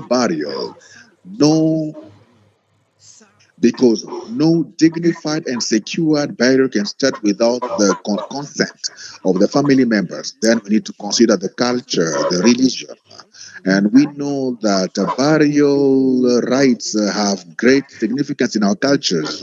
And so there is need to propose alternatives in a more significant manner. For example, with Muslims, we would think of how to do ablutions, how to use white linen for the burial, and also have services at the cemeteries. We do our services at the cemetery, but we avoid contacts. But for Christians, we will see the body, we view the body. That's why very recently one of the recommendations we did, it is for people to use transparent sacks and use the blessed water. We use the scriptures but avoid contacts.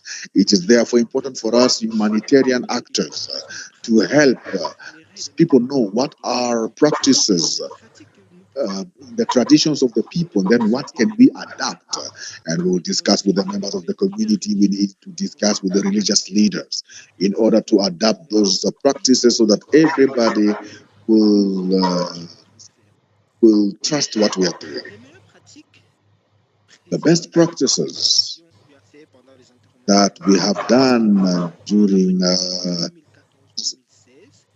secured dignified burial in West Africa 2014-2015 with the participation of religious leaders, they improved the sharing of information. In DRC 2018-2020, The survey that we did proved that dignified and secure burial was done thanks to the participation of family members, because the religious leaders served as ambassadors, and that's what we are doing.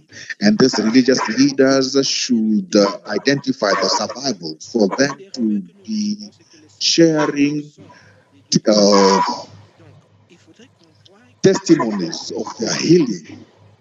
So there is need to identify the survivors, work with them as ambassadors in order to let people understand that an early treatment is key for the healing of this disease that is devastating.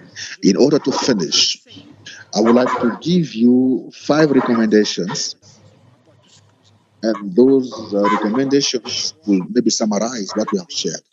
There is need to design burial rites according to culture of the people.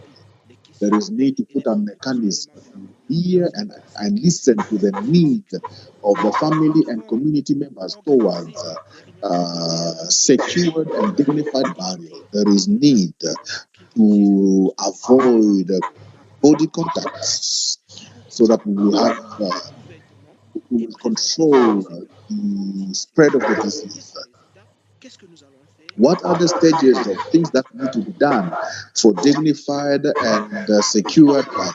We need to know who does what. We must understand the community, their practices, their role, their practices, their faith, their practices, and the place and the role of religious leaders. For example, in Ituri, once I reach, I will be in touch with the Church of Christ in Congo to see how together we can do we can co-design.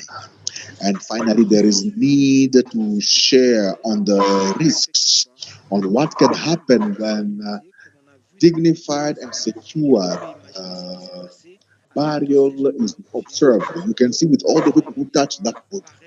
There was a similar story with the previous pandemic. About 90% of present people were sick.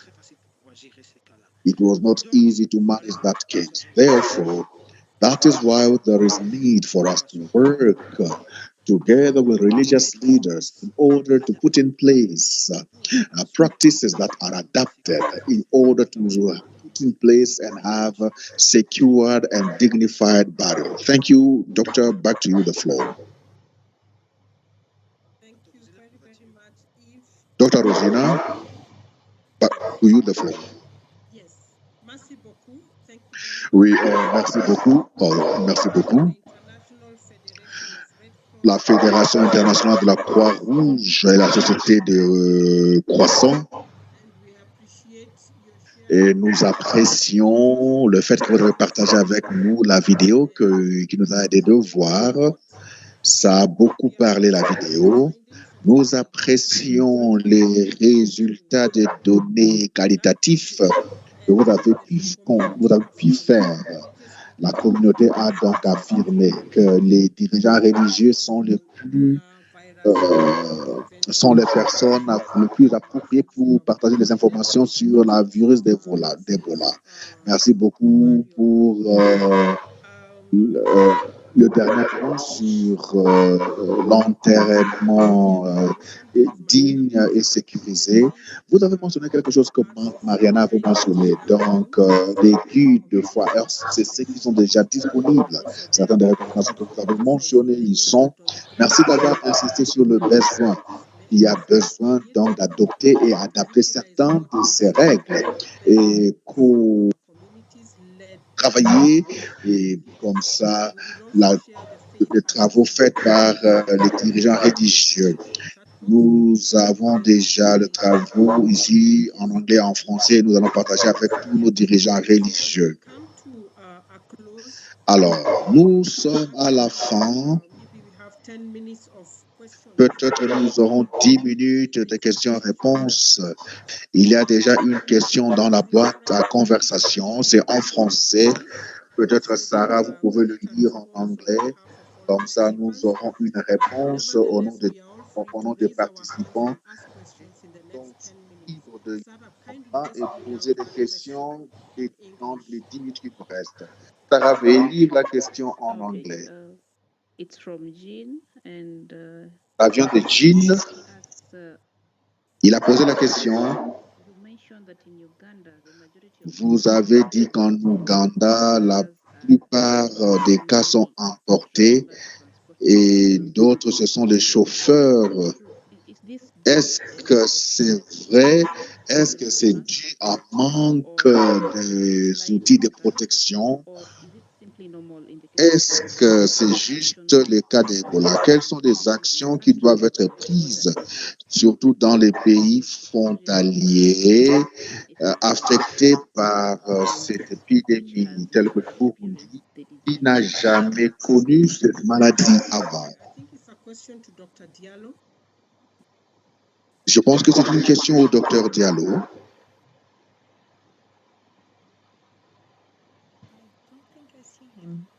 Je ne pense pas que je le vois.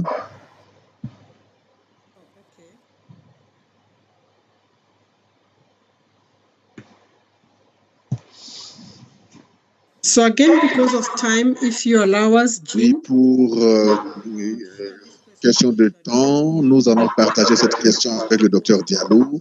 On va placer la réponse à tous les participants parce que nous sommes en retard. Maybe just we listen to Kasim Jafar, then we move towards close. Thank you.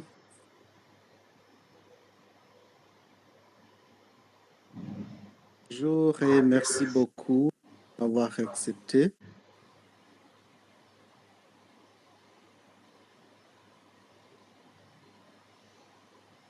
On vous entend. Oui, merci. Je suis Kassim Jafar, secrétaire exécutif du Conseil interconfessionnel du Burundi.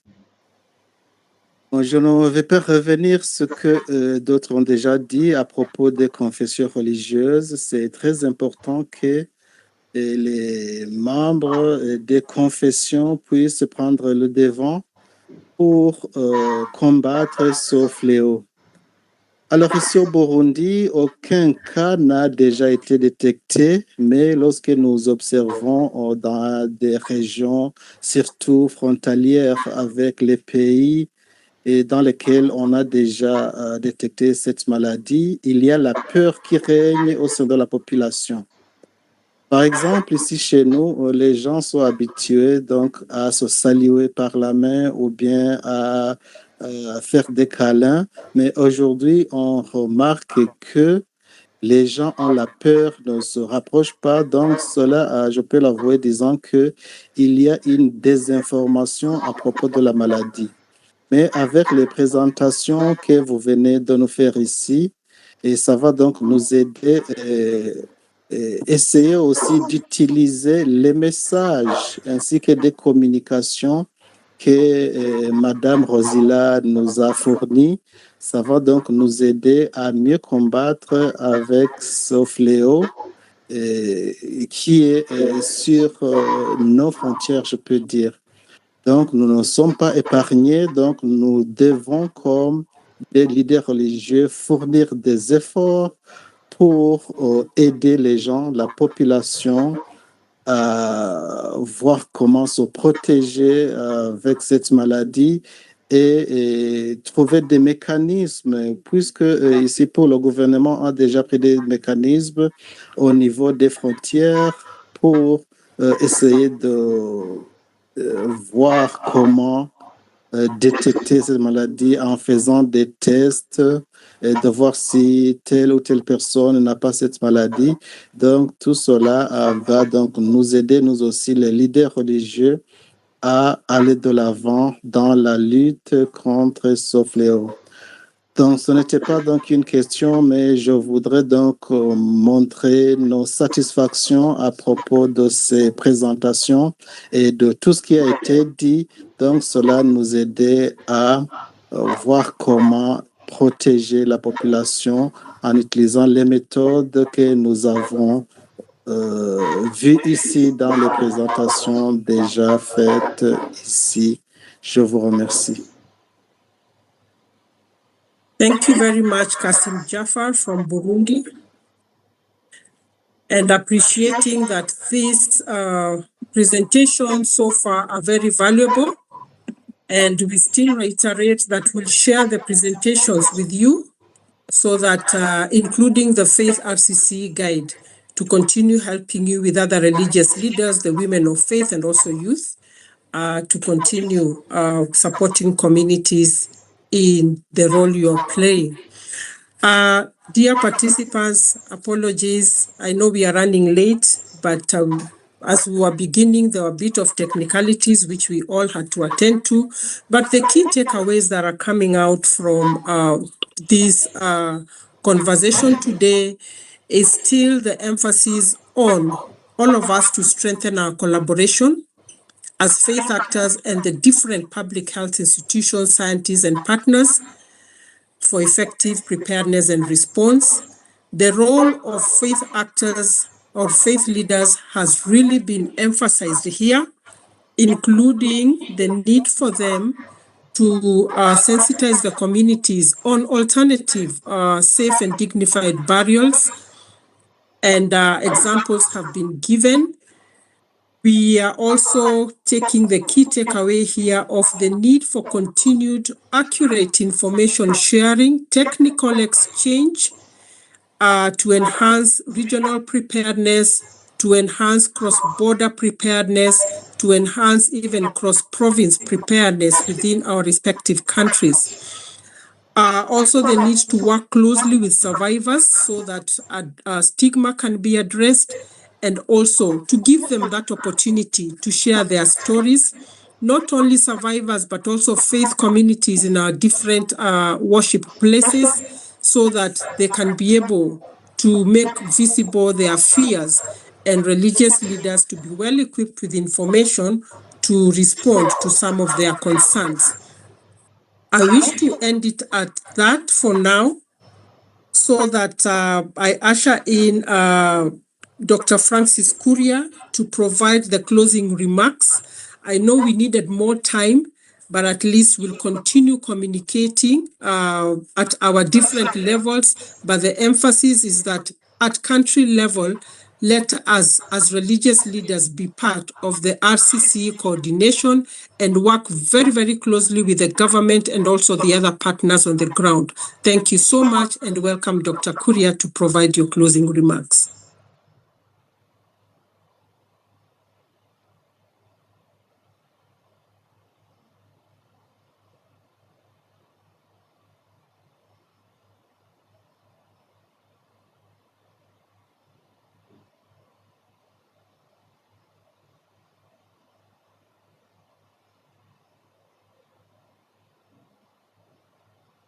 Just a minute, I found this video.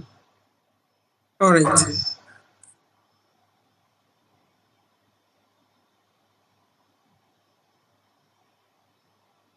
Okay. Good morning, and thank you for the discussions.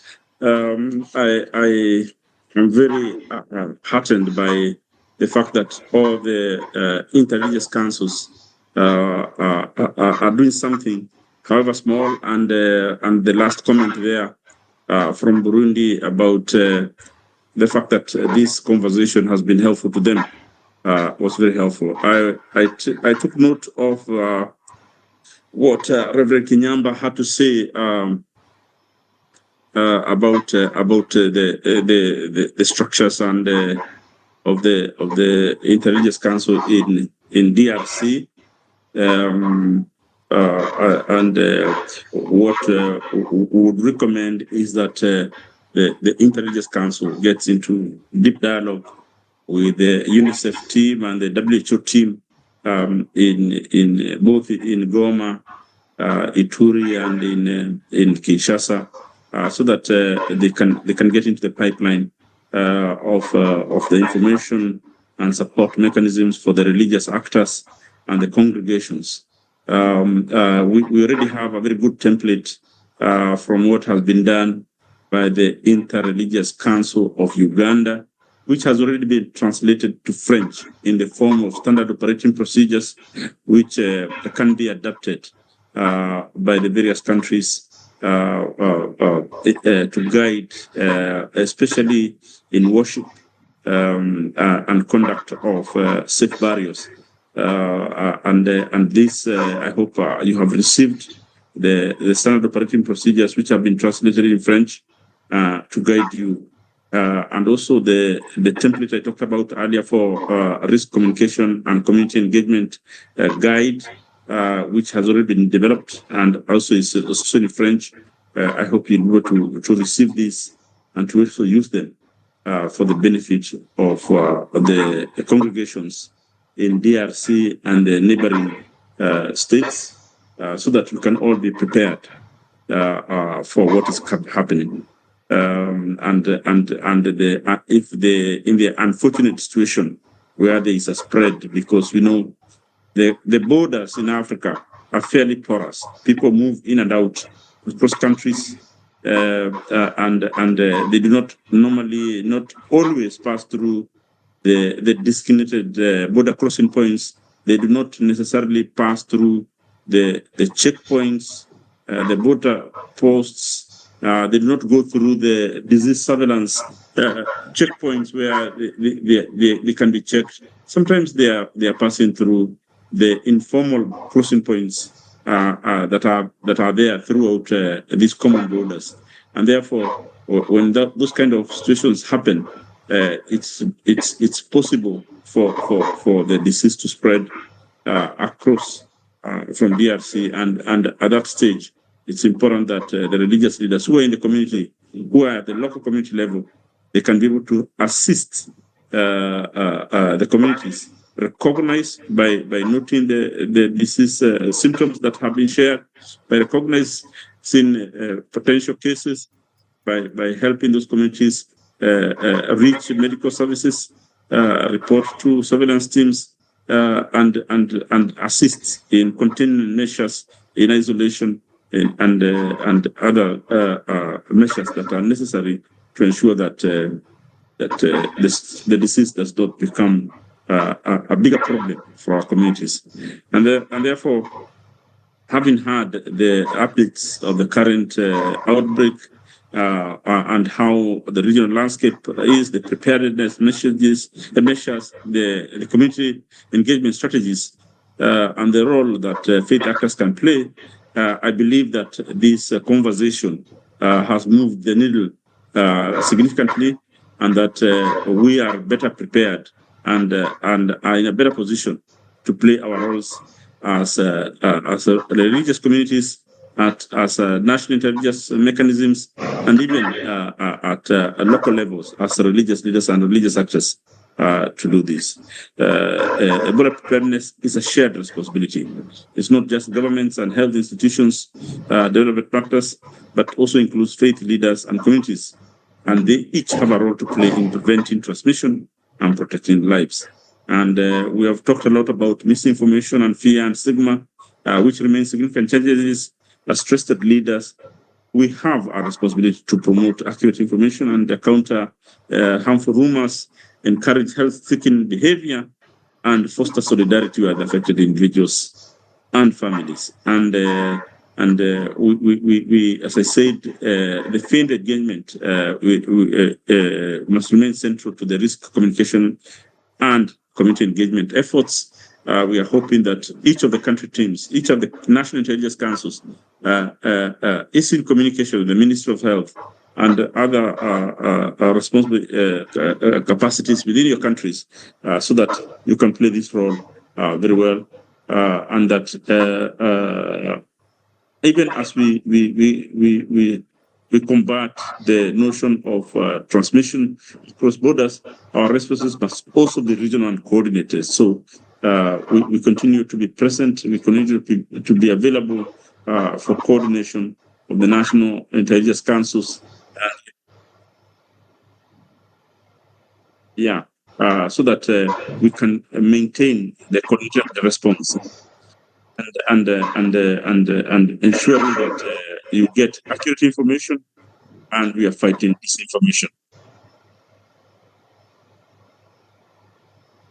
we as ACRL reaffirm our commitment to supporting faith-led community engagement and regional preparedness efforts. We'll continue to strengthen our partnerships with our partners and ensure that faith communities remain fully integrated into the preparedness and response initiative.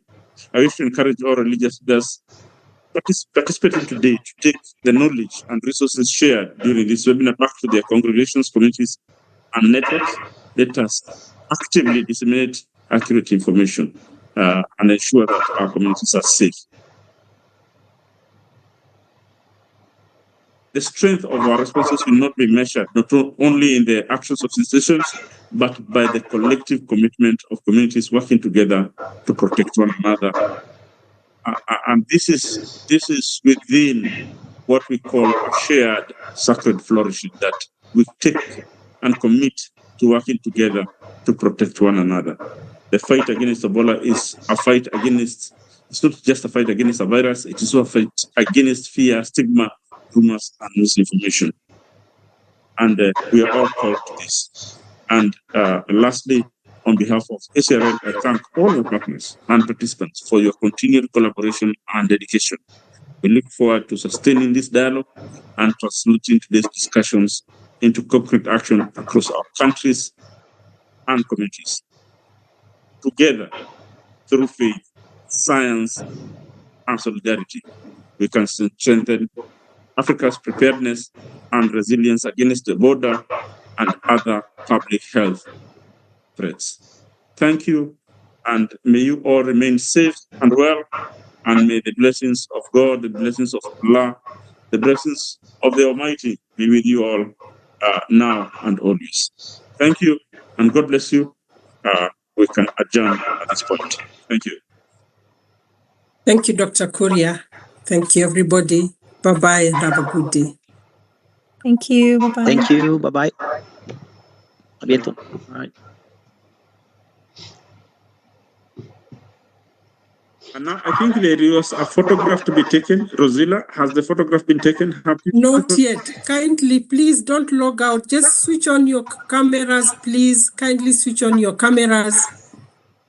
Kindly, participants, just switch on your cameras for half a minute. Rosilla, you are muted.